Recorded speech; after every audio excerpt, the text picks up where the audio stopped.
ocasión, el programa de Robert se ha venido hasta el centro de Jerez. Nos hemos ubicado en la calle Algarve y concretamente en un lugar que a mí particularmente me encanta, que no es otro que Algarve Libros, porque yo siempre digo, ponga un libro en su vida. Y además, si ponemos un libro en nuestras vidas y lo hacemos de la mano de la escritora o librera Margarita Lozano, vamos a triunfar. Margarita, muy buena. Hola, ¿qué tal? ¿Cómo estás? Muy bien, emocionada. Yo encantado de visitarte, por fin. Sí, sí. Por fin. Te tengo que decir que me encanta la librería. Es un lugar, sobre todo acogedor, que yo creo que a las personas que nos gusta la literatura, sobre todo al sitio donde vayamos o donde nos inviten, tenemos que estar a gusto. Debemos sentir que aquí yo lo he sentido, paz. Claro. Y luego yo creo que es importante lo que yo he comentado anteriormente, ¿no? Igual que todos tenemos en nuestras vidas una banda sonora, un libro también, ¿verdad? Sí, yo creo que a los que nos gusta la lectura siempre hay un libro. Vamos a leer toda la vida, pero hay uno concretamente que siempre... Con el que nos haya calado o con el que en un momento dado nos lleguemos a sentir más identificados, ¿no? Sí, claro, como se suele decir, el libro de cabecera, ¿no? Que te lo puedes releer más veces a lo largo de la vida que nunca te cansas. Te he presentado como escritora, porque lo eres, y librera. ¿Qué te consideras más?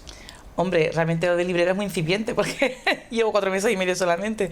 Pero intensos. Sí, no, 4 meses y luego. medio intensos, ¿eh? Sí, la verdad es que yo estaba segura de lo que hacía, pero ha sido una alegría ver la respuesta. También es verdad que la calle Algarve es la calle Algarve, esa no es... Claro, y el centro es el centro. Sí, claro, pero y dentro del centro es la calle Algarve. Entonces, pues la verdad es que estoy muy contenta con la respuesta, muy contenta. Pero es verdad que, bueno, al final siempre, sea librera, sea escritora, es la literatura. Es la literatura, claro, está dentro de lo que es la literatura. Sí, exacto. Oye, si nos ceñimos, Margarita, a hablar de los jerezanos, ¿somos amantes a la lectura? ¿Somos amantes a la literatura? ¿Nos gusta? Pues yo pienso que sí, porque realmente presentación que se hace... cualquier actividad, yo que desde que tengo esto hago las rutas literarias, o sea, cojo algún libro pasado en Jerez y en vez de venirme aquí a hacer un club de lectura me lo llevo por fuera y les explico, pues mira, este libro, esa es su localización, esto, lo otro, y una respuesta, por ejemplo, esta es la semana primera que no lo hago y me han estado llamando las personas durante toda la semana, pero ¿vas a hacer una ruta literaria? O sea, ¡qué maravilla! Y también hay pocas librerías realmente para el tamaño de la ciudad, en comparación, por ejemplo, con Cádiz, que hay muchas más, pero las que hay llevan 20, 30 años. O sea, entonces, eso demuestra que... Las que hay hacen historia en el centro de Jerez. Claro, entonces eso demuestra que sí que sale. Pero fíjense ustedes que a mí lo que más me ha sorprendido y me ha llamado poderosamente la atención, que no solo estamos hablando de Algarve Libros como algo donde podemos encontrar libros, o sea, literatura, lectura, sino que yo creo un poco, Margarita, que aquí tú has querido hacer de esto un rincón para la cultura. Un espacio cultural, sí. Claro, porque incluso tenemos una pequeña zona donde podemos ver exposiciones, por ejemplo, ¿no? Sí, yo cada mes voy cambiando de exposición. Y entre esto, lo de la ruta, luego también que quiero hacer, bueno, las presentaciones, es que también como me he pillado el verano, porque yo abrí en junio, hice 3 presentaciones, he parado, porque agosto pues es un poco más raro, y ahora ya vuelvo otra vez con actividades. Ayer tuve una en Fundación Caballero Bonal, o sea que, pero que la idea, yo siempre se lo digo a todo el mundo, mis muebles todos tienen ruedas para moverlos y abrir el espacio. Bueno, pues yo no sé si podemos hacer un llamamiento pues, a personas jerezanos que quieran presentar pues, un libro, proponer una exposición. Claro. Aquí pueden, lo que decíamos antes, ¿no? Pues encontrar un rincón para la cultura donde no solo exponer, que está muy bien, sino dar a conocer a esos jóvenes artistas, ¿no? Claro, por supuesto. Además que yo estudié en la Escuela de Arte, yo soy graduada en Artes Plásticas y Diseño, entonces yo estoy muy volcada con ese artista en potencia, ¿no? Que está estudiando y demás, y luego, pues, en fin, que siempre exponer en lugares, pues, obviamente más que realmente se dedican a eso 100%, galerías y demás, es más complicado, ¿no? Entonces, bueno, pues un primer paso siempre. Claro, claro. Bueno, hemos hablado de tu faceta como librera, que ya Margarita nos ha dicho antes. Bueno, llevo poco tiempo, 4 meses y medio, pero bueno, son 4 meses y medio intensos. Y también te voy a decir una cosa, Margarita, esto de ser una joven emprendedora no es fácil. No es fácil. Hoy día no es fácil nada, porque además hay mucho de todo y bueno. Con lo cual al final se tiene que producir la competencia. Y si tú me has dicho cuando yo he llegado, Margarita, ¿qué tal? ¿Cómo va la librería? Y me he dicho, muy bien, estoy contenta. No sabes la alegría que me ha dado. Porque hoy día escuchar eso es importante. Bien, pues como faceta dentro de lo que es esta librería, Margarita está contenta y nosotros también, claro que sí. Vamos a la Margarita Lozano, escritora.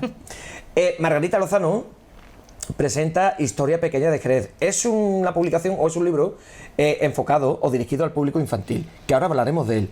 Pero, Margarita, cuánto me alegro que yo tuve la oportunidad de sentarme contigo en el Alcázar a hablar de este libro, El Caballero de la Frontera, cuando aún no había ni salido. Exacto, exacto. Hablábamos de la publicación y todavía no había visto la luz, fíjense ustedes.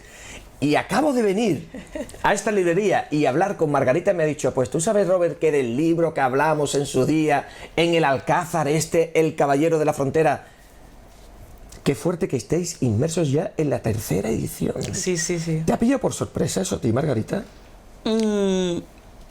A ver, no quiero ser falsamente humilde. O sea, yo... No, tú lo que sientas, claro, te quiero decir. Yo confío, o sea, confiaba mucho en lo que yo había escrito en esa historia. Confiaba mucho y sí esperaba en fin, que se lanzase, ¿no? Es verdad que fue en pandemia. Salió a la venta en diciembre de 2020. Entonces no se pudo presentar. Se presentó 6 meses más tarde, ya en junio, que yo decía, ya la gente se la ha leído, releído, o sea, y al final, y sigue ahí, ¿no? Entonces me sorprende cómo ya va solo, o sea, yo ya no hago nada, ya él va solo, ¿no? Por el mundo. Entonces eso me alegra mucho. Es verdad que yo confío mucho porque ya no por lo que yo he escrito, sino por el personaje, porque considero que Jerez se conoce el vino, se conoce el flamenco, las motos, pero la historia de Jerez, la historia medieval de Jerez es muy desconocida. Entonces que haya esa respuesta es muy bonito. Hombre, claro, evidentemente. Y eso sí me gusta, porque de hecho en la sinopsis yo digo la frontera sur de Castilla, no dije Jerez porque muchas personas ya lo localizan, esto ya es local, esto es para la gente de Jerez, no, en algún lugar tiene que ocurrir la historia, básicamente. Entonces, claro.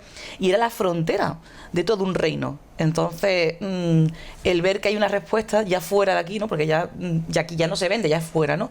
Pues la verdad es que eso me gusta y espero que siga así, porque realmente creo que tenemos un personaje que tiene que ser conocido. Es que claro, cuando una escritora o un escritor lanza una publicación e inmediatamente se agota la primera edición, pues dices tú, qué alegría, qué sorpresa me he llevado. Bien, se agota la segunda edición y dices tú, bueno, ¿qué está pasando aquí con el libro?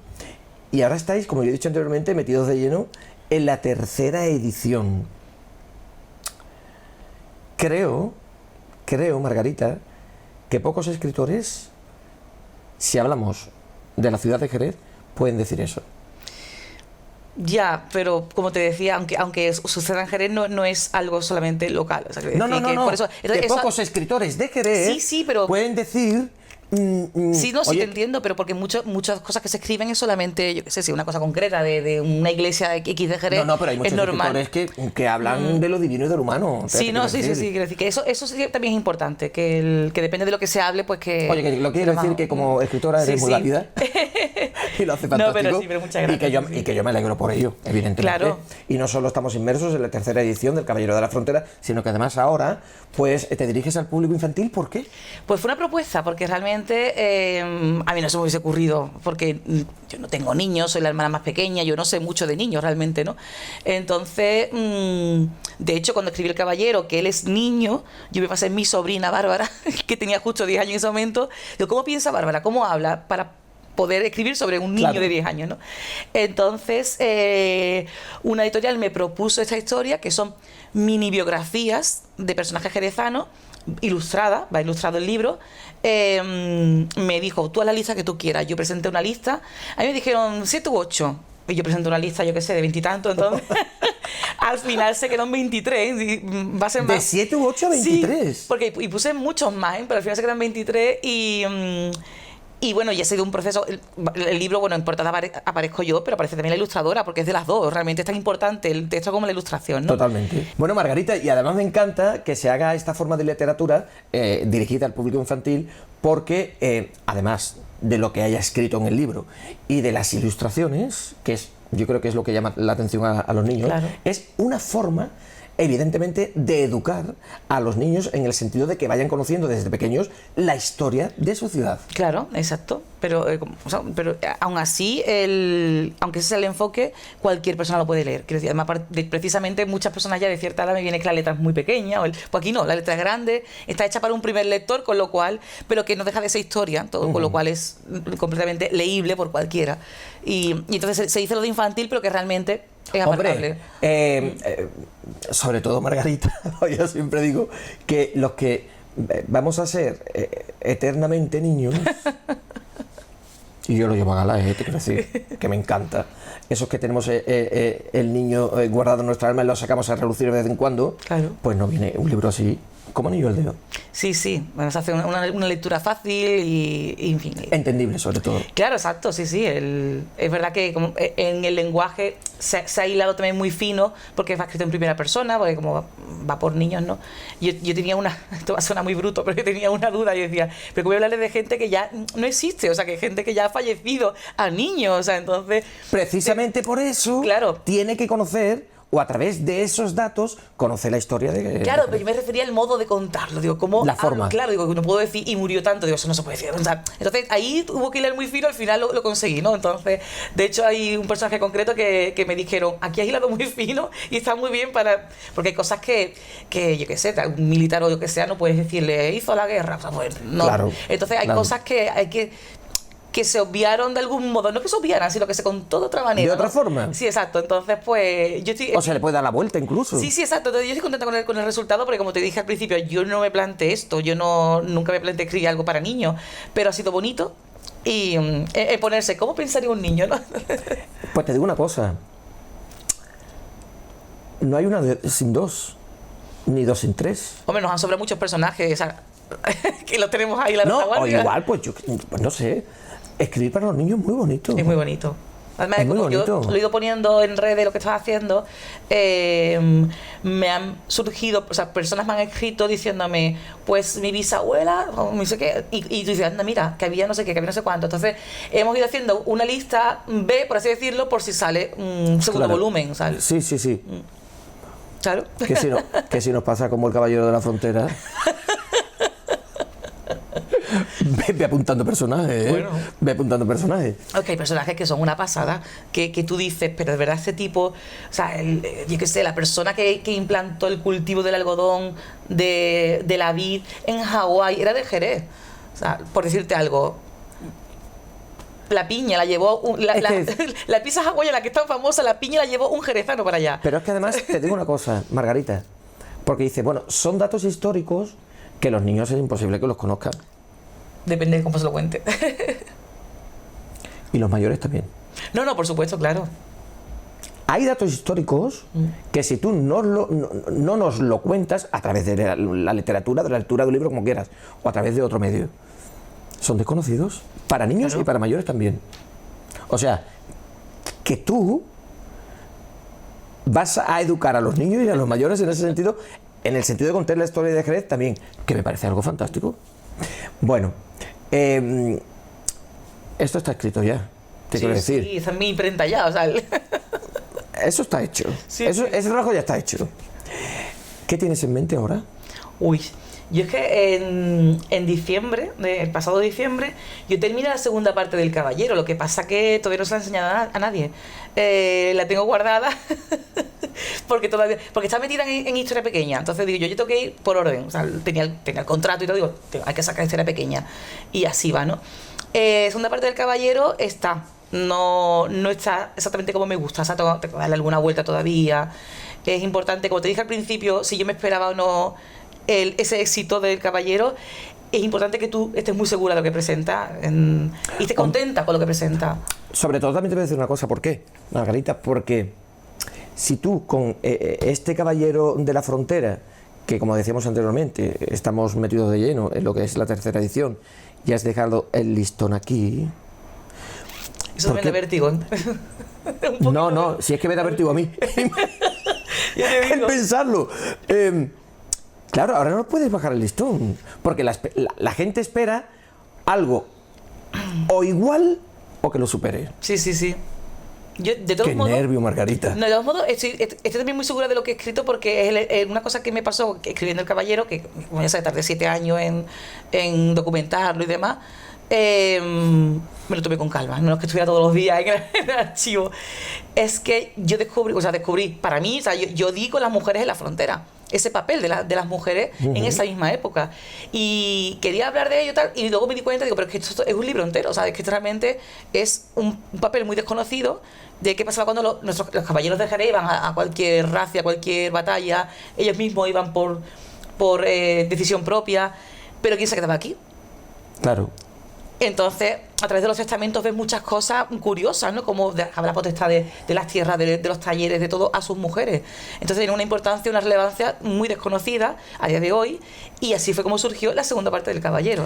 Fíjate que nosotros valoramos, evidentemente, el trabajo que hacéis los escritores o las escritoras, en estos momentos tú, que es de la escritora que estamos haciendo referencia, que estamos hablando, pero yo no sé si el público en general valora, que yo creo que en definitiva es lo más importante, Margarita, el trabajo de documentación que tienes que hacer para plasmar luego la historia en un papel y que no se desvirtúe, ¿no? Yo de los escritores que conozco, creo que a casi todo lo que más nos gusta es ese proceso. La investigación. Sí. Es verdad que el momento creativo es importante, o sea, cuando tú ya tienes todo y empiezas a darle vida a esas personas, a poner palabras en su boca, que tú no sabes si dijo o no dijo, aunque sea una novela histórica, siempre se dice ficción histórica, porque tú no conociste nunca a esa persona, no sabes cómo era, cómo reaccionaba, te estás inventando una personalidad, aunque sepas algunas cosas de él, pero es imposible, en fin. Pero la parte de documentación hay mucha gente que piensa que no, que es lo más aburrido, pero es todo lo contrario. Estuve en un seminario de literatura en abril y a todos los que nos preguntaron, todos dijimos lo mismo, la documentación. Porque es cuando estás viendo tú la vida de esas personas o esa época de la que quieres escribir. Y es difícil, una vez que tú te documentas de la historia que quieres contar en un libro, es difícil plasmarla. Y es que la historia ya está en mi cabeza. Cuando tú empiezas a documentarte, porque tú ya tienes muy claro lo que quieres hacer. Yo... Sí, pero claro, lo que hablamos anteriormente o a lo que hacíamos referencia, Margarita, tú debes tener claro lo que es la idea de lo que quieres contar a través de la documentación que tú ya te has empapado anteriormente, pero claro, la forma de literatura, la forma de escribir, la forma que tú piensas que la gente lo pueda entender, todo eso tiene que estar en tu cabeza también. Sí, pero yo, al menos lo que yo he hecho en mi caso es escribir y después corregir. Entonces, primero sale todo, incluso pongo palabras que no se corresponden con la época. Me pasó con esta segunda parte del Caballero, que llegó un momento que usé la palabra no sé qué de chichinabo, porque quería decir, pero sí, claro, no, pero lo puedes. No, pero claro, tú lo puedes escribir. Para no parar. Claro, porque si no, luego también te puedes perder un poco. Digo, después, la idea, sobre todo. Claro, digo, yo después buscaré un sinónimo de la época acorde a eso, pero lo escribí así porque me salió así. ¿Y qué sinónimo encontraste? No, todavía no lo he corregido, así por eso te he dicho, que lo tengo ahí escrito. ¿Qué es de la segunda parte? Claro. Ah, sigue ahí el chichinabo. Con el Caballero, por ejemplo, yo después me tuve que leer tengo un libro de refranes medievales, tanto Castilla como en árabes, o sea, refranes árabes, porque ocurren en Marruecos y en Jerez, de insultos medievales. Eso me hizo mucha gracia. Pero eso es muy gracioso. Entonces tuve que cambiar los insultos en pero yo creo que eso daría para un libro nada más, ¿no? Es muy gracioso. Insultos medievales. Sí, por Margarita Lozano. Es que, por ejemplo, qué fuerte. Pesado, ¿no? Qué pesado eres. Era vida perdurable. O sea, vida perdurable. Es una cosa muy curiosa. Qué pesado es vida perdurable. Sí. Oh, Menacho, qué vida perdurable eres.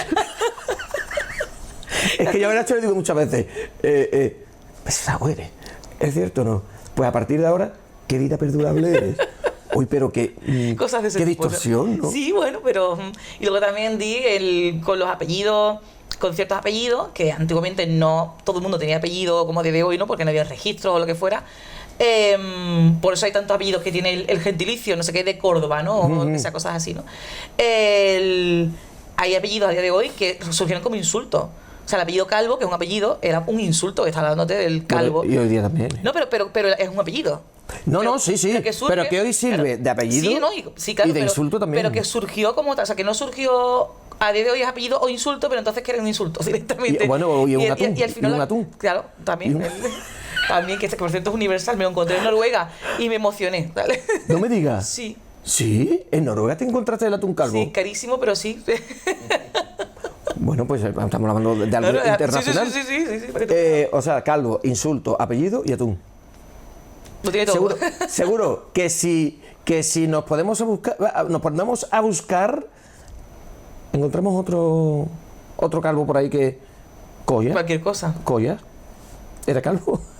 Por ejemplo. Bueno, Margarita, estoy encantado contigo aquí, ¿eh? Me podría llevar la hora del programa con Margarita Lozano, pero el tiempo en televisión que es así. Como no charlo nada, ¿no? No, ni yo. Le hemos juntado, bueno. Oye, ¿cuándo se presenta Historia Pequeña de Jerez? La Feria del Libro en octubre. La Feria del Libro será del 21 al 23 en los claustros y presentó el 22. Conjuntamente con el ayuntamiento hemos organizado una exposición de objetos de esos personajes. Ah, muy bien. Entonces, la exposición estará en los claustros 3 días, que dura la Feria del Libro, y la presentación tendrá que ver con una especie de visita por esos, a través de esos objetos de los personajes. Pues tú sabes que ahí estará el programa de Robert. Genial. Pues nos encanta visitar la Feria del Libro todos los años. Margarita Lozano, muchísimas gracias. Nada, a ti. Ha sido un placer. Como tú normalmente o habitualmente ibas al plató, al programa de Robert, dice el refrán que si Mahoma no va a la montaña, la montaña va a Mahoma. En esta ocasión me ha tocado visitarte en tu casa.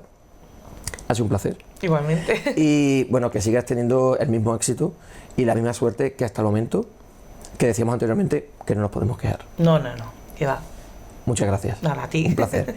Pues en esta ocasión, como han podido comprobar, el programa de Robert se ha venido hasta Algarve Libros. Hemos hablado con la escritora y librera Margarita Lozano, que en su día presentó El Caballero de la Frontera, que ya va a ver la luz la 3ª edición, y en octubre se presentará Historia Pequeña de Jerez. Es un libro dirigido, en principio, al público infantil, pero que podemos leer absolutamente todos. Y todo se lo hemos contado, como les decimos, en el programa de Robert.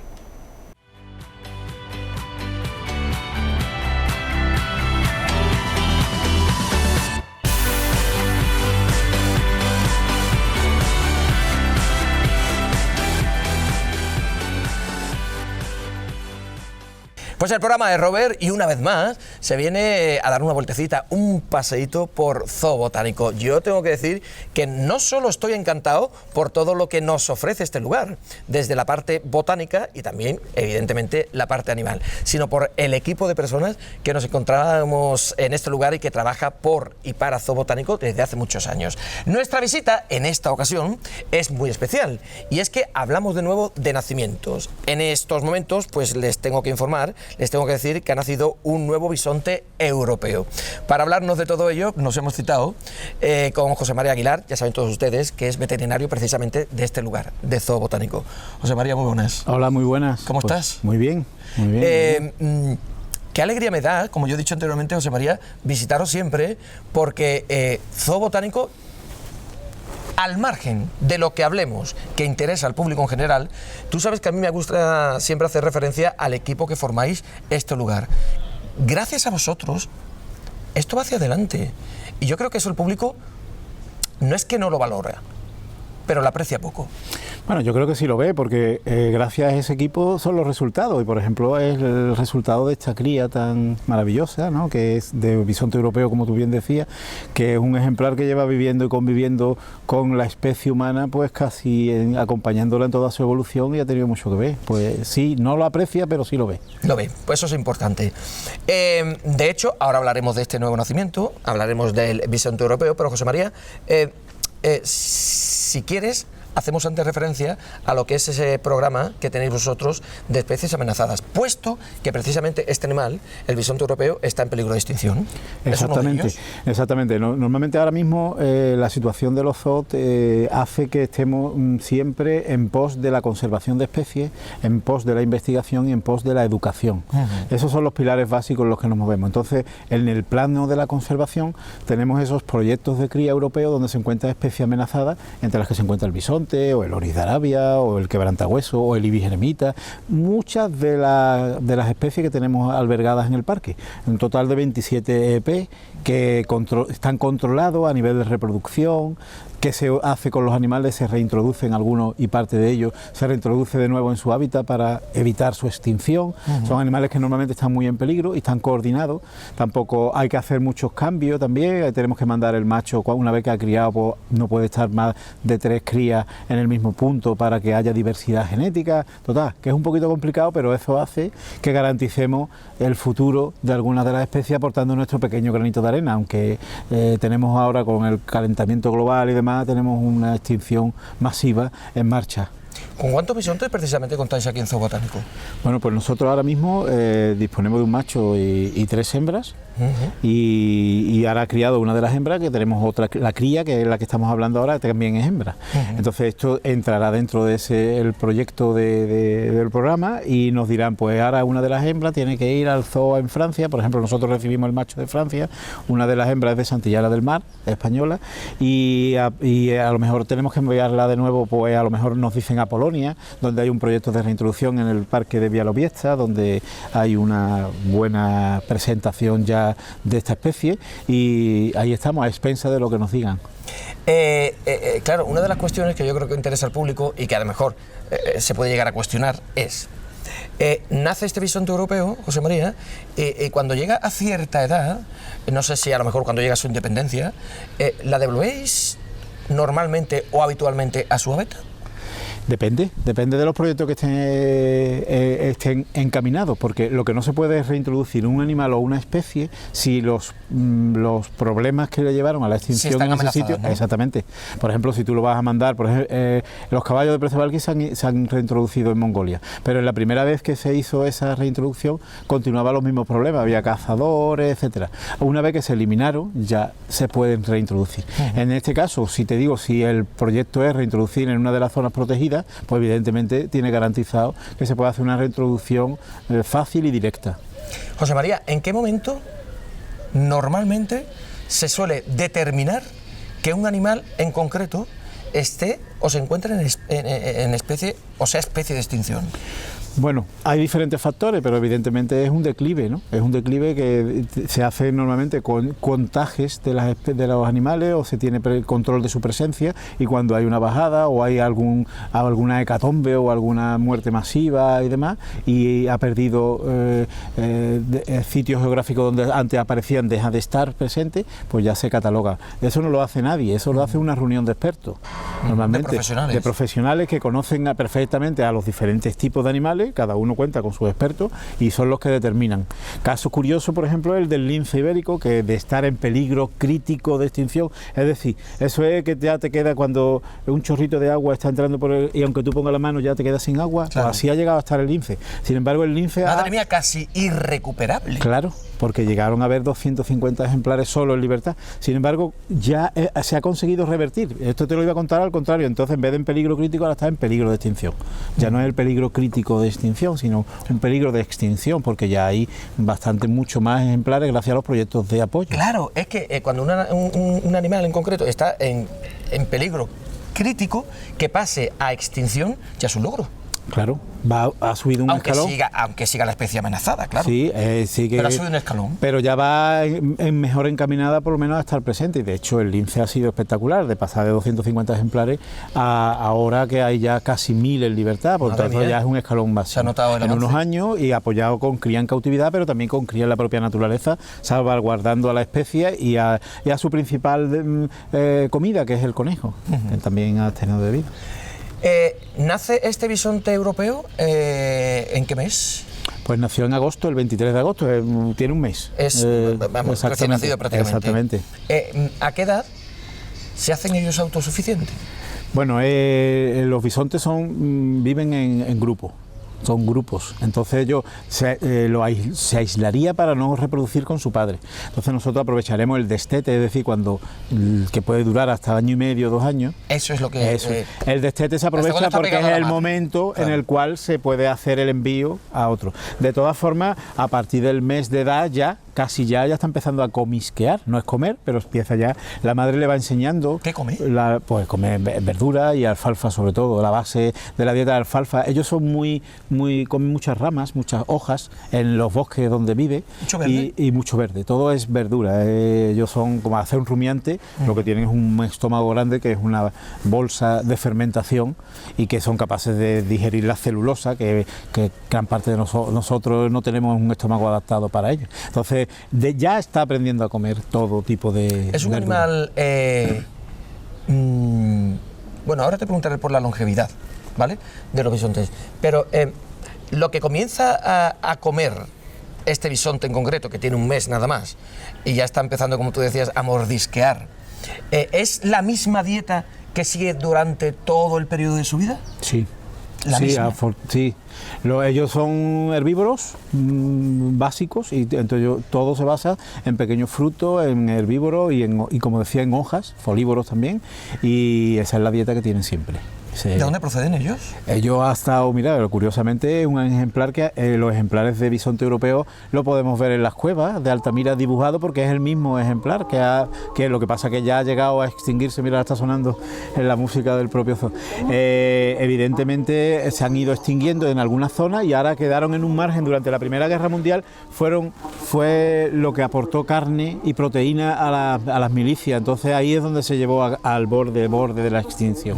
Y quedaron un reducto en un bosque entre Polonia y Rusia, que es lo que ha perdurado y a partir de ahí pues está ampliando pero era en toda Europa, pues como su nombre dice, bisonte europeo, han estado presentes en toda Europa y nos han dejado buenas muestras, nuestros antepasados nos han dejado buenas muestras de lo importante que para ellos suponía el bisonte, la fuente de proteína del bisonte. De hecho, en la instalación de los bisontes, aquí, en Zoo Botánico, están reflejadas algunas de esas pinturas, ¿no? Evidentemente, tenemos algo decorativo. La Capilla Sixtina sabemos que la tenemos en España, sobre todo en Altamira y algunas otras cuevas del norte de España, y tenemos bien representado, aunque en Cádiz también tenemos representaciones de bisonte en algunas de nuestras cuevas.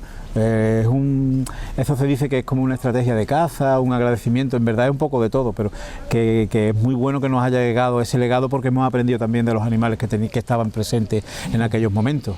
Longevidad. ¿Son animales longevos? Bueno, en cautividad son mucho más longevos evidentemente que en libertad porque tienen mejores condiciones y allí hay una lucha constante con la naturaleza y entre ellos también y pueden llegar a los 25 o 28 años perfectamente con condiciones apropiadas. Que son los que tienen en realidad, no como los perros que hay que sumarle 7 años por vida. Sí, lo que pasa es que la esperanza de vida de cada especie, por año, quiero decir. Claro, siempre lo tendremos a comparar con nosotros. Entonces, claro, si nosotros vivimos una media de 75, 80 años, pues de un perro vive 10, 12, pues siempre multiplicamos por 7, pero eso es relativo, cada uno tiene su periodo de vida. Hay algunas especies que viven un día, por ejemplo la mariposa efímera, que por eso decimos es efímera, porque vive un día, o algunas moscas viven un día y otros animales que pueden vivir. Ahora hay tortugas de las Galápagos que tienen 200 años y así, ¿no? Nosotros cumplir tanto no. Bueno, si estuviéramos en condiciones sí, pero si nos vamos a tener mala calidad de vida, no. Evidentemente. Con calidad de vida, lo que nos eche. Exactamente. Lo que ocurre, disfrutando siempre estaremos dispuestos a vivir. Hombre, ya llegar a los 80 años está bien. Bien, yo creo, ¿no? Siempre y cuando tengamos esa calidad de vida. Siempre. Los bisontes aquí en Zoo Botánico, ¿es uno de los atractivos de este lugar? Pues la gente que tiene conocimiento de especies que están en peligro y demás lo valora muchísimo. El público en general también le gusta mucho, porque al final ven un toro, la comparativa siempre va a ser... Es que impresiona. Muy impresionante, muy grande. Claro, José María, yo que nunca había tenido la oportunidad de ver in situ como ahora y tan de cerca estos bisontes, no solo me impresiona por la voluminosidad que tienen y cómo son ellos físicamente, sino por incluso el sonido. Claro, son muy potentes. De hecho, acuérdate, no tiene nada que ver con el bisonte americano, que es el que conocemos de las películas de los western y de las películas de los indios, ¿no? Se escuchaban y eso cuando van en estampida, retumba la tierra. Por eso fijar la potencia de un animal que puede llegar a pesar 1.200, un macho potente, 1.200, 1.300 kilos, eso puesto en estampida, una manada completa. revienta. ¿Cuántos pueden ir en una manada? ¿Cuántos pueden ir? Bueno, en lo del americano se contabilizaban que podía ir hasta 10.000 ejemplares. Entonces, 10.000 ejemplares a un galope tendido, se escuchaban a muchos kilómetros de distancia ese retumbar de impresionante. Estos son donde viven los europeos, de los bisontes europeos, son lugares más boscosos, entonces es más difícil que pueda hacer estampida, que allí eran en pradera, ¿no? En lo que sería América, ¿no? En Norteamérica. En una pradera sí hay más posibilidades, pero aquí hay menos posibilidades de que puedan quitar a la carrera al vivir en lugares boscosos y haber más árboles. La mamá del bisonte que ha nacido está aquí. Sí, claro, con él, cuidándolo y lactando, dándole la leche, La por cuestión supuesto. sería, ¿cuándo se puede quedar preñada de nuevo? Bueno, en general, esto es exactamente igual que una vaca, como conocemos las vacas normales.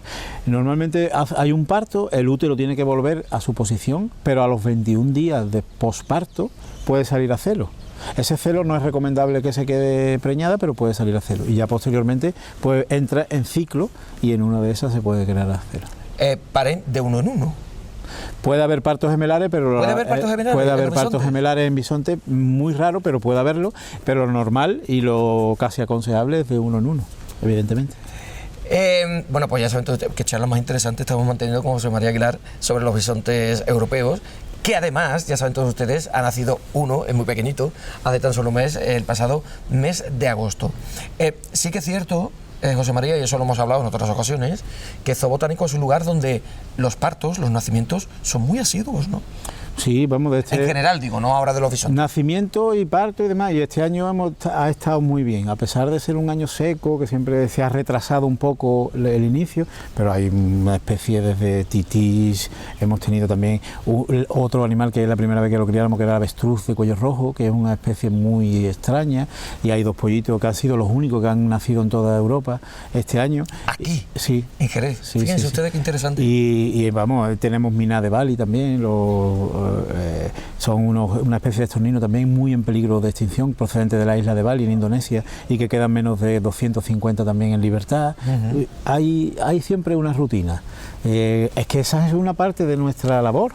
Tenemos que conservar, tenemos que investigar y tenemos que educar. Y la gente aprende y valora lo que tiene cerca. Y entonces cuando viene, pues ahí a mí me da mucha alegría cuando los niños conocen a Livia eremita, conocen al Miná de Bali, conocen al bisonte europeo. Que esa labor también hay que agradecerse a los centros educativos. Claro. Que forma parte de lo que es la educación también, claro, infantil, o sea, en edad infantil, ¿no? Por supuesto, despierta en los niños un interés hacia lo científico, que generalmente estamos muy mal vistos, pero despiertan a los niños ese interés por la investigación, por la cultura, y esto es un lugar abierto, pero no solamente de animales, como sabe, hay más de 550 especies botánicas, de árboles, bueno, palmeras, arbustos. Yo creo que es la zona de esta ciudad donde existe una parte botánica, por eso de zoobotánico, con un valor incalculable. Pero es que yo creo que esto, si no lo decimos e informamos en este sentido, yo creo que gran parte del público no lo sabe. Viene aquí, ve muchos árboles, qué bonito, pero la cantidad de especies botánica que encontramos aquí en Zoo Botánico, yo creo que el público la conoce poco. Claro, pero aparte de eso, la conoce poco, pero cada vez la va conociendo, pero sí la valora, porque estamos a la sombra. Mira, gracias a eso, por ejemplo, tenemos esto. Pero a eso hay que dar un agradecimiento a quien se le ocurrió hacer antes de que esto fuera un zoo, hacer en la zona más alta de la ciudad ese depósito de agua que tenemos ahora justo al nuestro lado. Porque toda esta protección arborícola lo que hace es que refresque y mantener fresco del calor tan potente que puede haber aquí, toda esa agua que abastece aún hoy día al 10% de la población, y que fuimos una de las primeras, o si no, creo que la primera, en tener agua potable en las casas en el año 1864. Entonces, imagínate la idea de tener verde para eso, pero en las bodegas también ocurre. Las bodegas tienen un bien botánico alrededor porque dan una tranquilidad, un frescor necesario para que el vino madure bien. José María, y eso lo hemos oído todos en Jerez, cuando hablábamos del agua del Tempú. Claro, es que es muy buena el agua. Oye, pues tengo yo que venir a hacer un reportaje sobre esto. Pues eso es maravilloso, es una catedral, es una catedral. Bueno, dicen, que yo no lo sé si es cierto o no ese comentario, que la mejor acústica que podemos encontrar aquí en Jerez de la Frontera, hablando de teatros, salas, es precisamente en ese lugar. No, lo desconozco también, pero puede ser porque tiene buena acústica. Claro, tiene buen rebote y hay eso. Lo que pasa que claro, ahí hay agua, depende si está con agua o sin agua. Evidentemente, yo no lo puedo valorar desde ese punto de vista, pero es una maravilla que tenemos dentro de la ciudad, que desgraciadamente la visita está limitada porque por cuestiones sanitarias, evidentemente. También, es un agua que va, que es potable y es la que tomamos. Entonces parte ahí no puede, ahí el entran 10% de los jerezanos. Ahí entran los técnicos específicos a hacer las labores, pero de vez en cuando aprovechamos alguna ocasión especial para mostrarlo a nuestros visitantes, siempre con la ayuda de Aqualia y Aquajaré. Oye, y los visitantes que llegan de fuera aquí a Zoobotánico suelen preguntar, ¿eso qué es? Siempre. Siempre. Siempre porque llama la atención. El edificio también. Claro. Un edificio de hace 2 siglos, ya decimos de hace 2 siglos, evidentemente, 1800 y pico, que lo ven en medio, tan grande, y cuando le explica lo que es, pues dice, qué buena idea fue. La Catedral del Agua. Qué bonito eso. Bueno, para ir terminando, antes de finalizar, te tengo que preguntar, hombre, las patologías o las enfermedades que giran en torno a lo que es el bisonte.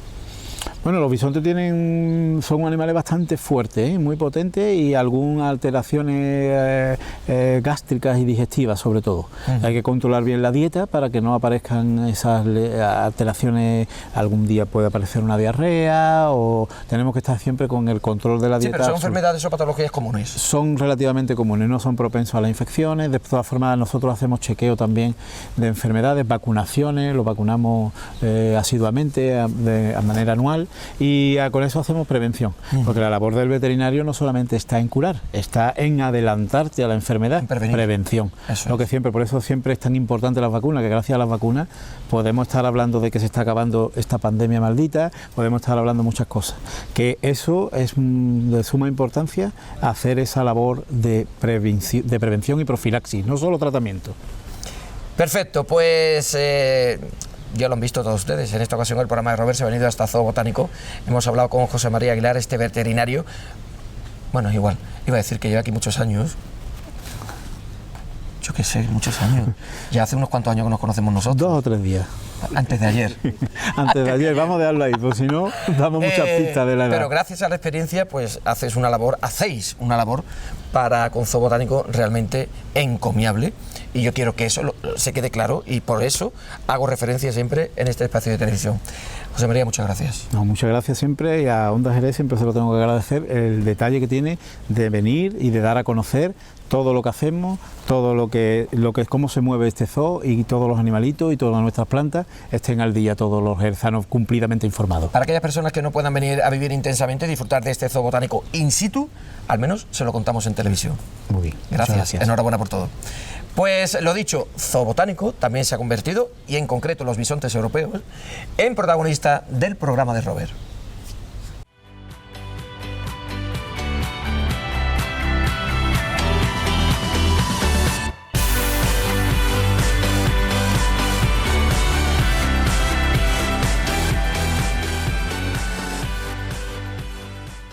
Bien amigos, pues en esta ocasión y una vez más el programa de Robert se ha venido hasta la Sala Paul Espacio Joven. Hoy por un motivo muy especial, y es que asistimos a la exposición 75 aniversario del Jerez Club Deportivo. O sea, en estos minutos de televisión vamos a hacer breve historia o memoria de lo que es este club.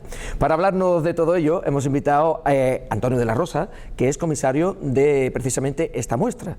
Antonio, muy buenas. Hola, buenas tardes. ¿Cómo estás? Bien, muy bien. Yo creo que celebrando por todo lo alto este 75 aniversario, que además lo habéis organizado una comisión, ¿no?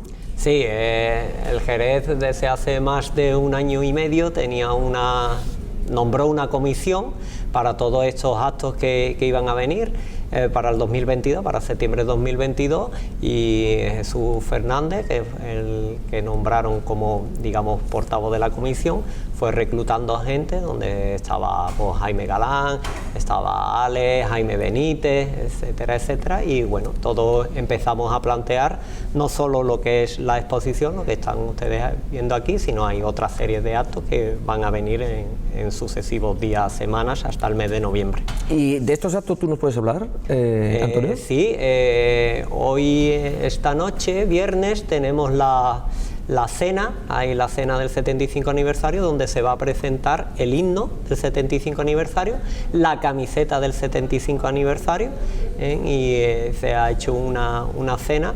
Y bueno, es digamos el pistoletazo, porque el Jerez cumple los 75 años el 24 de septiembre. Se funda el 24 de septiembre de 1947 y mañana, 24 de septiembre, día de la patrona, pues se conmemoran ya los 75 años. Una semana antes hemos inaugurado la exposición y a partir de ahí va a haber otra serie de actos, como va a haber un partido del 75 aniversario que ya se anunciará, y en noviembre un ciclo de conferencias. Va a haber también un ciclo de conferencias con varias, hay 3 mesas redondas donde se hablarán y la presentación de un libro. Perfecto. Sí, me consta, porque me han informado de todo ello, que esta muestra, esta exposición, que por cierto va a estar ¿hasta cuándo? 6 de octubre. Hasta el 6 de octubre, está teniendo bueno, pues, un éxito considerable. No solo por parte de los aficionados del Jerez, sino por todo el mundo en general. ¿Qué habéis pretendido con esta exposición? ¿Qué podemos ver aquí? Bueno, reunir la historia de 75 años es difícil, ¿no? Muy difícil. Hay que resumir mucho. Hay que resumir mucho, ¿no? Y la sala, que es una sala bastante grande, pues al final, entre comillas, se nos ha quedado pequeña. Se nos ha quedado pequeña porque era muy difícil. Nosotros, lo decía el otro día en la presentación, lo que queríamos hacer cuando uno entra por la puerta es hacer una grada, imitar a una grada de un estadio. Entonces hay distintas medidas que van subiendo y van.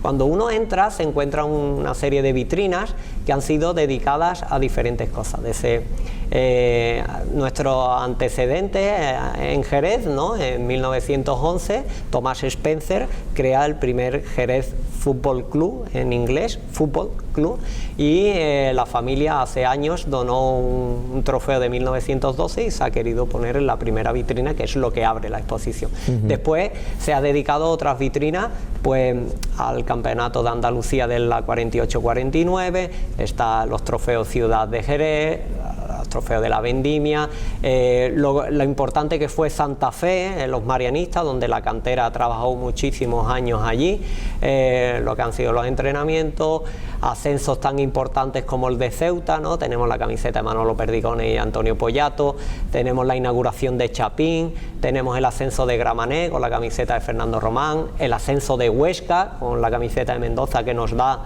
el ascenso a primera división, a la primera. Lógicamente hay varias vitrinas a primera división y hay otras a los libros que se han editado, que es la historia. Eso, digamos, es la primera grada, ¿no? Lo que uno se encuentra. Después hay un panelado de más de 26 paneles que cronológicamente van mostrando la historia del Jerez, como he dicho, cronológicamente. Ahí era muy difícil resumirlo, porque claro, ha habido más de 1000 jugadores que han pasado por la historia del Jerez, entonces era imposible ponerlos todos. Y tampoco se quería hacer un libro, una exposición que fuera estadística pura y dura. Tal temporada, tantos goles, tanta clasificación. No, para eso es que están eso los sería, libros. pero que aparte que eso sería innumerable también. Claro, eso, para eso hay un libro, por ejemplo, del 60 aniversario de Rafael Romero Tarrío, magnífico, que lo cuenta de esa manera. Entonces queríamos poner partidos destacados, jugadores, flashes que dieran que el visitante, cuando lo va leyendo, saque tertulia con el acompañante, ¿no? Ostras, yo me acuerdo recortes de este prensa portero, también, supongo. Claro, recortes de prensa, los ascensos. Entonces lo que queríamos era no una estadística pura y dura, sino que la gente viera qué es lo que está ocurriendo, ¿no? Lo hemos conseguido, la gente ve, ostras, yo me acuerdo de este jugador que vino aquí, me acuerdo de este partido. Eso es lo que queríamos hacer, ¿no? Era imposible e inviable poner a todo el mundo. Eso en líneas generales. La tercera grada sería lo que son los banderines del año de primera, todos los equipos que nos enfrentamos el año de primera. Después una muy importante para nosotros, que todo el mundo coincidía, eran unas banderolas que destacan a los 10 jugadores con más partidos en la historia del Jerez. En 75 años hay 10 personas, las 10 personas que más veces han vestido la camiseta. Que a mí me ha sorprendido mucho la banderola que la tenemos aquí cerquita, de Perdigones. Sí, Manolo es el número 7. Manolo Perdigones. El número 7 con mayor número de partidos. Empieza con Jesús Mendoza, que es el número 1. Vicente Moreno, Pepe Ravelo, Felipe Rivas, Adolfo, Miguel Ángel Roldán, como tú dices, Manolo Perdigones, Félix, Goñi y Fernando Román. Eso lo queríamos destacar porque al final, en 75 años y en más de 1000 jugadores que han pasado, esas 10 personas, esos 10 futbolistas son los que más han vestido la camiseta. Entonces queríamos... Los que han destacado precisamente por eso, ¿no? Los que más han defendido el escudo, ¿no? También ya un poco superior se ha destacado a 4 futbolistas que lo hemos llamado jerezanos de adopción. Extranjeros, foráneos que han venido pero que marcaron épocas, ¿no?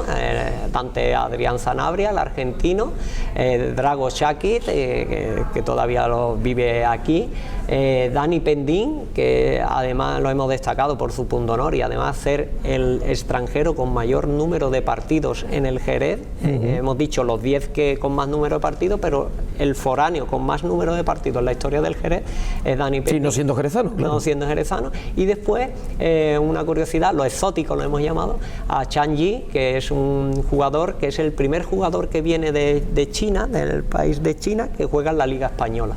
Y también lo que me lo de. Y terminamos con la última grada, como le decimos, con el recorrido de 41 camisetas colocadas cronológicamente, que ha vestido el Jerez en todos estos años. ¿A quién se le ocurre la idea de la muestra? Un poco a la comisión, pero ¿quién es el que dice, oye, esto es parte de la historia del Jerez Club Deportivo, hay que mostrarlo, hay que enseñarlo a lo que es la ciudad en general? Porque creo o pienso que la mayoría de los elementos que encontramos en esta muestra o en esta exposición no están expuestas al público. No, como he dicho, la comisión la preside Jesús Fernández, no es el que, y habla con Jaime Galán y conmigo, no había otros miembros. Le ya. mandamos un abrazo fuerte a Jaime Galán. Sí, hombre, sí, siempre hay. Que está al quite siempre, pero para todo, ¿eh? Para todo. Ponga un Jaime Galán en su vida. En su vida. No habrá problemas para que te busque una vitrina, para que todo quede amarrado en un alambre o haya paños rojos. O si se te dobla la cortina o tienes que poner una lámpara, llame a Jaime Galán. Efectivamente, te organiza todo tipo de exposiciones, de todo tipo, ¿verdad? De todo tipo. Entonces nos llaman a nosotros, ya la comisión había comenzado y nos llaman a nosotros porque teníamos, tanto Jaime como yo, tenemos experiencia en exposiciones, no solo aquí en Jerez, sino en toda España, y más de la temática de fútbol, y entonces pues, nos dicen, bueno, pues vamos a buscar una sala. Hay que agradecer al excelentísimo ayuntamiento y en especial a la delegada de Juventud y el personal de Juventud, que ha sido todo facilidades, acompañado después con la delegación de Turismo, que nos ha apoyado, que estuvo el otro día la delegada en la inauguración del cartel, y entonces pues empezamos a trabajar. Ya teníamos la sala, ahora hay que montar. Entonces, bueno, ha sido un trabajo de muchísimas personas. La maquetación de Jaime Benítez ha sido magnífica, porque es muy difícil, porque tú haces los textos, haces las fotos, pero ahora hay que ponerlo en pie. Hay que hacer, digamos, los paneles. Los paneles. Hay que hacer los paneles. Dice, sí, ya están las fotos y el texto. Ahora los paneles. Ahora los paneles. Y Jaime Benítez ha hecho un trabajo increíble y bueno, se empezó a pensar lo que queríamos, el material, bueno, lo teníamos y a empezar a montar, y el resultado es este. Claro, porque para llevar a cabo, Antonio, una exposición de estas características hace falta también pues documentación. Hay que documentarse, no solo para un poco tener en presente lo que es la historia, o sea, los 75 años del Jerez Club Deportivo, sino hay que buscar elementos. Hay que buscar elementos como por ejemplo, o complementos, como las camisetas. ¿Habéis tenido que contactar con mucha gente aficionada para aportar o decir en un momento dado, pues yo tengo una camiseta del año tal, pues yo puedo aportar tal documento? Pues, o sea, quiero decir... Sí, se propuso en redes sociales y la gente respondió bastante bien. Lo que pasa que era imposible ponerlo todo. ponerlo todo. Entonces, repasando la historia y viendo los momentos, como hemos destacado 3 ascensos, ¿no? Han sido muchos más, ¿no? Que en los paneles sí están todos los ascensos, pero hay 3 ascensos que se recuerdan siempre. El de Ceuta, el del 85 con Ceuta, el de la Gramenet en el 97 y el ascenso a segunda el día del Huesca. El ascenso a segunda no, el ascenso de segunda a primera. Eso es como tú puedes preguntar a cualquier jerezano, ¿tú qué hacías el día del ascenso en Huesca? Y pues 16.000 te dirán, estabas en el estadio. 16.000 jerezanos, nada más y nada menos. Estadio. Y entonces, bueno, ha sido difícil porque al final te encuentras con muchísima documentación, con muchísimas cosas y tienes que elegir y destacar cosas, ¿no? Y bueno, no ha habido cosas, no se han puesto cosas porque al final dices faltan bueno, es que si te pones a poner cosas, claro, porque normalmente se dice, bueno, esto lo ponemos y esto no lo vamos a poner, esto es destacable, hay que ponerlo, pero es que si lo ponemos nos falta espacio, claro, o sea que son 75 años de historia. Es igual como las fotos, ¿no? Las fotos, Robert, hay más casi 250 fotos y dices tú, ¡buah! Y ha sido difícil la selección de las fotos también. Casi 1000. Por eso te digo hemos manejado casi 1000, entonces es que es muy difícil seleccionar y todo no se puede poner, ¿no? Evidentemente esta exposición está abierta a todo el público, está siendo un éxito, como yo decía anteriormente, hasta el próximo 6 de octubre. 6 de octubre. Oye, ¿habéis informado de alguna u otra forma pues a jugadores que han pasado, a entrenadores, a personas que han pertenecido al Jerez Club Deportivo y que ya están a lo mejor un poco desvinculados? ¿Se ha informado para que puedan asistir a esta exposición? Sí, es más, el día de la inauguración vinieron bastantes jugadores, de aquí de Jerez vino pues casi mucha gente que estaban ahí, que se buscaban y se reconocían, ¿no? Carlos Orue, Antonio Pollazo, Fernando Román. Qué maravilla. Vinieron mucho, pero fue un momento emotivo y muy bonito porque gente como del ascenso de la 81, como Felipe Rivas, Valencia, Pozo, que viven en Sevilla, que llevan ya muchos años fuera de la ciudad, se acercaron, vinieron y fue un momento muy emotivo porque había compañeros que no se veían hacía 30 años, que ya cada uno termina el fútbol, termina eso, y entonces fue un momento muy emotivo. Y después durante todos estos días están apareciendo, ayer vino Juan Garrido, que está ahí más joven en el panel, y bueno, nos reímos y nos documentamos porque sin mirar ningún letrero, ningún nombre, sabía perfectamente todos, decía este. Entonces están viniendo muchos jugadores, están viniendo muchos aficionados, están viniendo de fuera de Jerez personas, el tema también está todo a nivel nacional porque el periódico AS ha salido, Canal Sur el otro día lo sacó en televisión, entonces bueno, la repercusión está siendo a nivel nacional y el éxito está siendo bastante grande. ¿Está viniendo la gente joven aficionada al Jerez aquí en la exposición? Muchísima gente joven, muchísima. Eso era una de las cosas que se quería hacer en el tema del panelado, ¿no? De que no fuera una estadística dura, pero que al final cuando tú salieras de aquí, ¿no?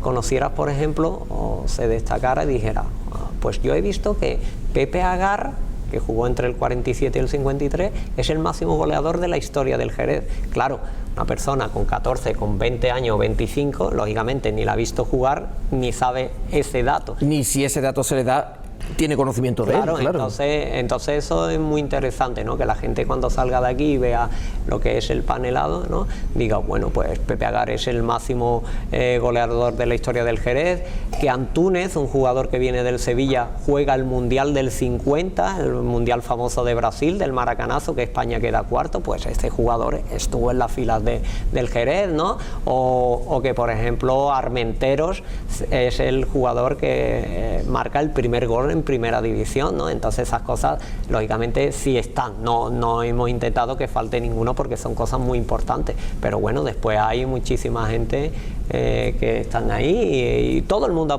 puesto su grano de arena, ¿no? Bueno, como pueden comprobar, si quieren recibir información en torno a lo que es el 75 aniversario o la historia del Jerez Club Deportivo, al margen de venir a la exposición, si quieren algún dato en concreto, contacten con Antonio de la Rosa. No, Antonio. Que Antonio de la Rosa, como pueden comprobar, se lo sabe absolutamente todo. Tú has nacido con el Jerez Club Deportivo en casa.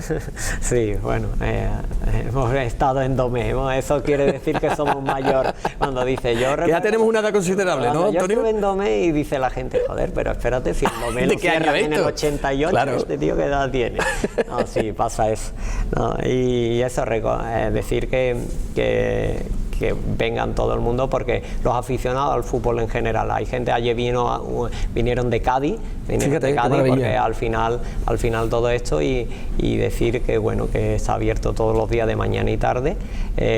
Los viernes solo es de mañana, pero el sábado por la mañana la delegación de Juventud pues ha hecho los trámites oportunos para que también esté abierto de 10 a 2, está abierto los sábados, y que bueno, que es una muestra para todo el mundo ver no solo la historia del Jerez, sino la historia de la ciudad, porque al final Jerez es la ciudad.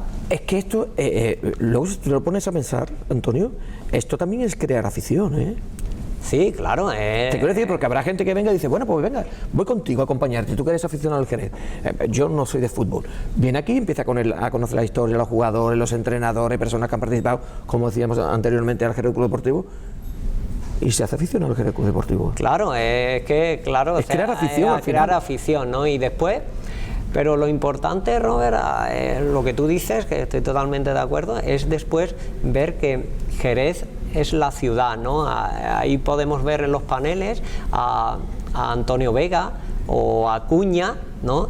Que sin saber de fútbol, la gente de Jerez sabe que hay unos pabellones en la ciudad sí, que se llaman Antonio Vega y claro, otro Acuña, claro, ¿no? claro, Entonces claro. sepan y diga, que el pabellón que vive a la vera mía, el polideportivo de Acuña, es que este hombre fue jugador del Jerez, ¿no? Entonces esas cosas también es importante, ¿no? O por ejemplo la vitrina de Marianista, ¿no? La importancia del trabajo en el deporte que ha hecho siempre Santa Fe o Marianista, ¿no? Por eso se ha querido destacar, ¿no? Que al final no es solo estadística, fútbol, primero hemos sido campeón de Andalucía, hemos estado en primera, sino al final es la ciudad, la historia del Jerez Club Deportivo vinculada a la historia de la ciudad de Jerez. 75 años, eso es entonces muy importante. Y además después todo el mundo sabe que el fútbol a nivel económico trae mucho dinero a la ciudad. El año de primera